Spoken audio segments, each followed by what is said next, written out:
La musique et les systèmes musicaux ont évolué au cours des siècles, et ce qu'on va voir aujourd'hui, c'est le système qu'on utilise actuellement.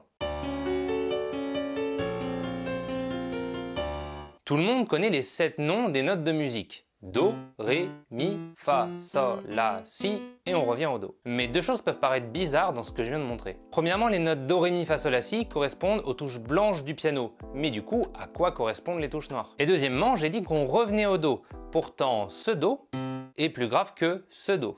Alors comment ça marche tout ça? Qu'est-ce que c'est que ça? Que ça veut dire que ceci? Pour comprendre les notes et le système musical actuel, il faut d'abord parler de l'octave.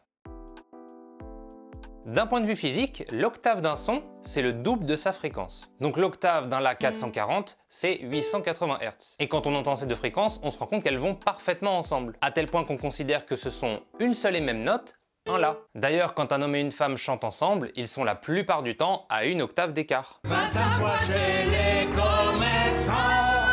Maintenant qu'on sait ça, on va pouvoir comprendre comment les notes fonctionnent. On va prendre l'écart entre une note et son octave, puis on va diviser cet écart en 12 parties égales. On se retrouve avec 12 notes différentes, chacune séparée d'un demi-ton. Le ton en musique, c'est l'unité de mesure pour l'écart de hauteur entre les notes. Un ton, ça vaut 1/6 de l'octave, et donc un demi-ton, 1/12. On reprend les 7 notes qu'on connaît, Do, Ré, Mi, Fa, Sol, La, Si, et on va rajouter les altérations.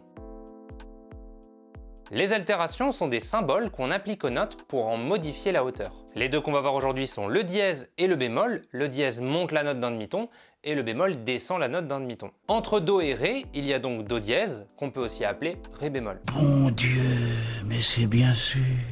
Si on fait ça entre Do, Ré, Mi, Fa, Sol, La, Si et Do, on se retrouve avec un total de 14 notes, sauf que j'ai dit qu'on divisait l'octave en 12 notes. Eh bien c'est simplement qu'il y a deux exceptions où il n'y a pas d'altération, entre Mi et Fa, et entre Si et Do. Un petit moyen mémotechnique pour les retenir, c'est que les notes qui finissent en I, donc Si et Mi, n'ont pas de dièse après elles. Pour résumer toutes les notes, il y a Do, Do dièse, ou Ré bémol, Ré, Ré dièse, ou Mi bémol, Mi, Fa, Fa dièse, ou Sol bémol, Sol, Sol dièse, ou La bémol, La dièse, ou Si bémol, et Si. L'ensemble s'appelle la gamme tempérée et forme notre alphabet musical. J'espère que cet épisode vous aura aidé à comprendre tout ça. N'hésitez pas à jeter un œil à la description, je mettrai des liens complémentaires. Quant à moi, il ne reste plus qu'à vous dire à la prochaine et d'ici là, écoutez de la zik.